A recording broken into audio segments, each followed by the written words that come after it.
Hi friends, ಹೇಗಿದ್ದೀರಾ? ಇಂದು ನಾವು ಪ್ರಪಂಚದ 5 ಅತ್ಯಂತ ರಹಸ್ಯಮಯ ಕಲ್ಲುಗಳ ಬಗ್ಗೆ ತಿಳ್ಕೊಳ್ಳೋಣ.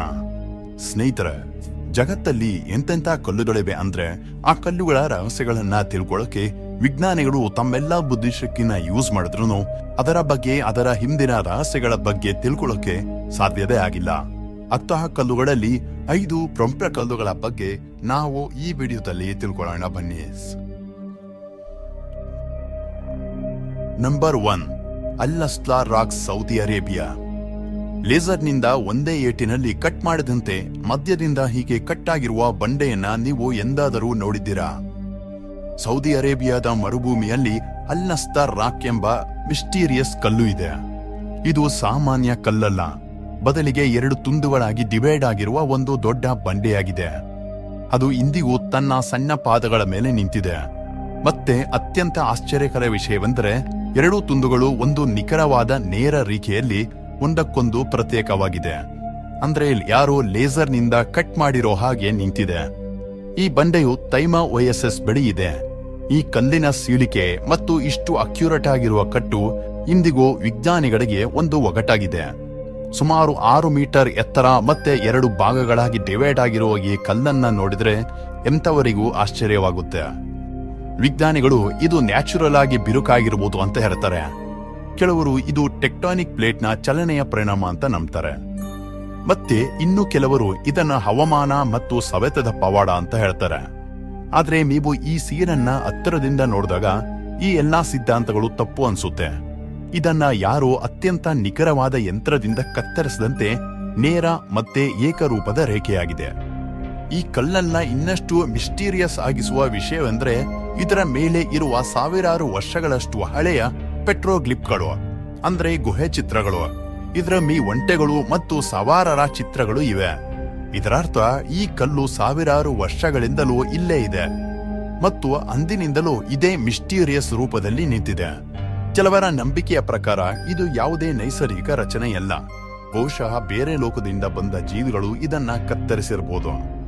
ಆದ್ರೆ ಈ ಕಲ್ಲನ್ನ ಯಾವ ತಂತ್ರಜ್ಞಾನದಿಂದ ಮತ್ತೆ ಹೇಗೆ ಇಷ್ಟು ನಿಖರತೆಯಿಂದ ಕತ್ತರಿಸಲಾಗಿದೆ ಎಂಬುದು ಇಂದಿಗೂ ಜಗತ್ತಿಗೆ ಒಂದು ಹಿಸ್ಟರಿಯಾಗಿ ಉಳಿದಿದೆ. Number 2, split apple rock, New Zealand. ಸಮುದ್ರದ ಮಧ್ಯದಲ್ಲಿ ಯಾವುದೋ ಮಾಯೆಯಂತೆ ಸರಿಯಾಗಿ ಮಧ್ಯದಿಂದ 2 ಸಮಾನ ಭಾಗಗಳಾಗಿ ವಿಭಜನೆಯಾಗಿರುವ ಒಂದು ದೊಡ್ಡ ದುಂಡಗಿನ ಕಲ್ಲು ನ್ಯೂಜಿಲೆಂಡ್ನ ಕಡಲ ತೀರದಲ್ಲಿ ಏಬಲ್ ಟಾಸ್ಮಾನ್ ರಾಷ್ಟ್ರೀಯ ಉದ್ಯಾನವನದ ಬಳಿ ಈ ಸ್ಪ್ಲಿಟ್ ಆಪಲ್ ರಾಕ್ ಎಂಬ ಮಿಸ್ಟೀರಿಯಸ್ ಬಂಡೆ ಇದೆ. ಇದನ್ನ ನೋಡಿದರೆ ಒಂದು ದೊಡ್ಡ ಸೇಬನ್ನ ಮಧ್ಯದಿಂದ ಚಾಕುವಿನಿಂದ ಕತ್ತರಿಸಿದಂತೆ ಭಾಸವಾಗುತ್ತೆ. ಸಂಪೂರ್ಣವಾಗಿ ಸಮಾನವಾದ ಮತ್ತೆ ನಿಖರವಾದ ಈ ಕಟ್ಟು ಹೇಗೆ ಬಂತು ಅನ್ನೋದೇ ಒಂದು ಯಕ್ಷ ಪ್ರಶ್ನೆ. ಇದು ಗ್ರಾನೈಟ್ ಬಂಡೆ ಲಕ್ಷಾಂತರ ವರ್ಷಗಳಿಂದಲೂ ನೀರಿನಲ್ಲೇ ಬಿದ್ದಿತ್ತು.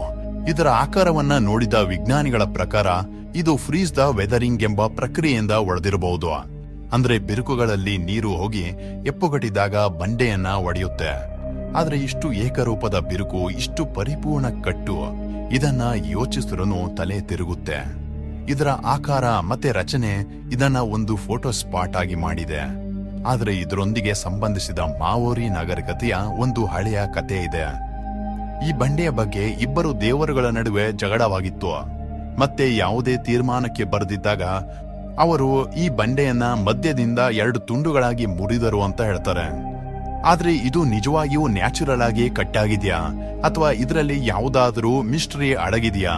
ಇಲ್ಲ ಯಾವುದಾದರೂ ಪ್ರಾಚೀನ ನಾಗರಿಕತೆ ಅಥವಾ ಉನ್ನತ ತಂತ್ರಜ್ಞಾನದ ಸಂಕೇತವಾಗಿರಬಹುದಾ? ಆದ್ರೆ ಸತ್ಯ ಏನು? ಈ ಬಂಡೆ ಹೇಗೆ ಇಷ್ಟು ಸ್ವಚ್ಛವಾಗಿ 2 ಸಮಾನ ಭಾಗಗಳಾಗಿ ಒಡೆಯಿತು ಎಂಬುದು ಇಂದಿಗೂ ರಹಸ್ಯವಾಗಿಯೇ ಉಳಿದಿದೆ. ಇದು ಜಗತ್ತಿಗೆ ಒಂದು ಬಿಡಿಸಲಾಗದ ಒಗಟು.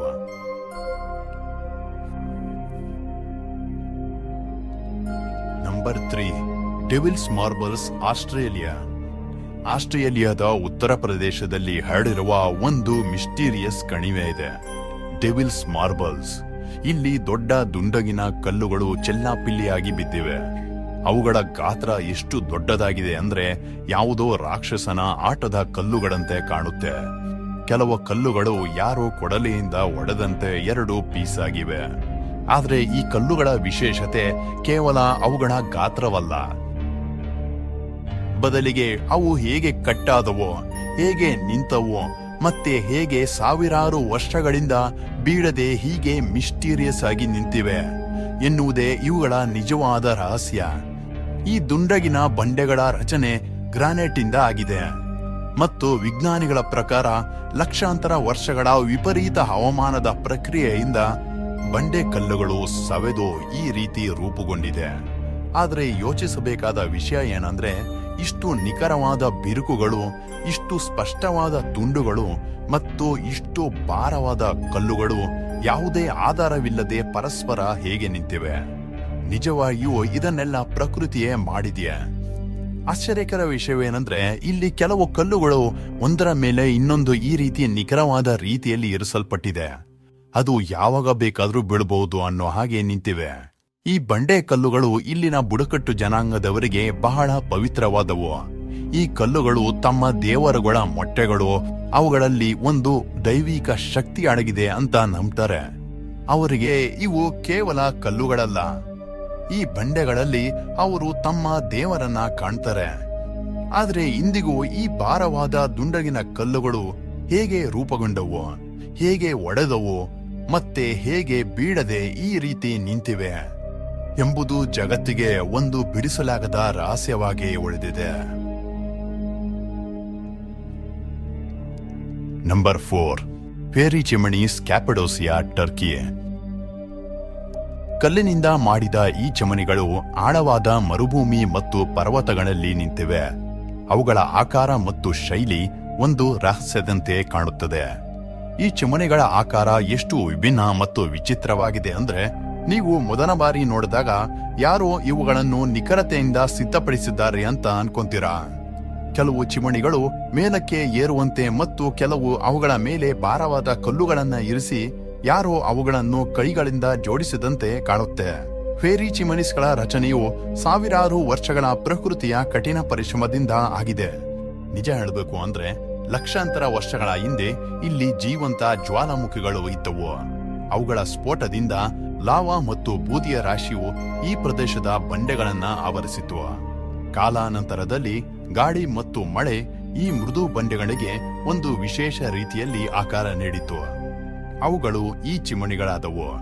ನೋಡಿದ್ರೇನೆ ಒಂದು ವಿಸ್ಮಯವಾಗಿ ಕಾಣುತ್ತೆ.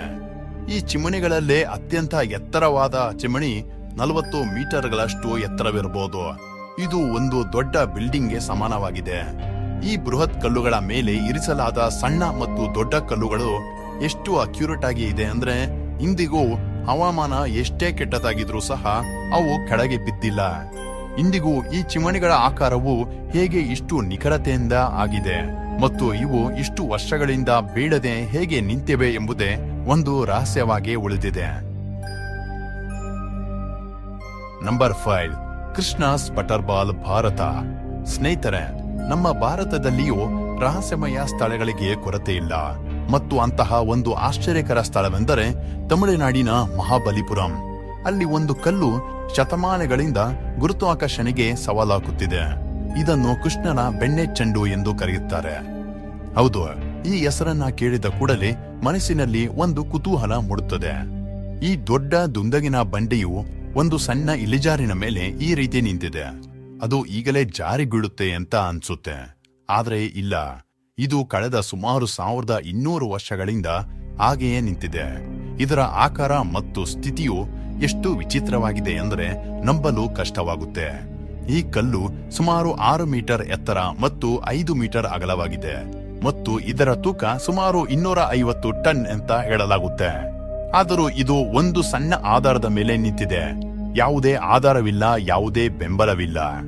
ಇಷ್ಟು ಭಾರವಾದ ಕಲ್ಲು ಇಷ್ಟು ಸಣ್ಣ ಬಿಂದುವಿನ ಮೇಲೆ ಇಷ್ಟು ಗಟ್ಟಿಯಾಗಿ ನಿಂತಿರುವುದು ನಿಜವಾಗಿಯೂ ಕೇವಲ ಪ್ರಕೃತಿಯ ಕೊಡುಗೆಯಾಗಿರಬಹುದೇ? ಇತಿಹಾಸದಲ್ಲಿ ಹೇಳುವಂತೆ 1908ರಲ್ಲಿ ಮದ್ರಾಸ್ನ ಗವರ್ನರ್ ಇದನ್ನ ತೆಗೆದುಹಾಕಲು ಪ್ರಯತ್ನಿಸಿದರು.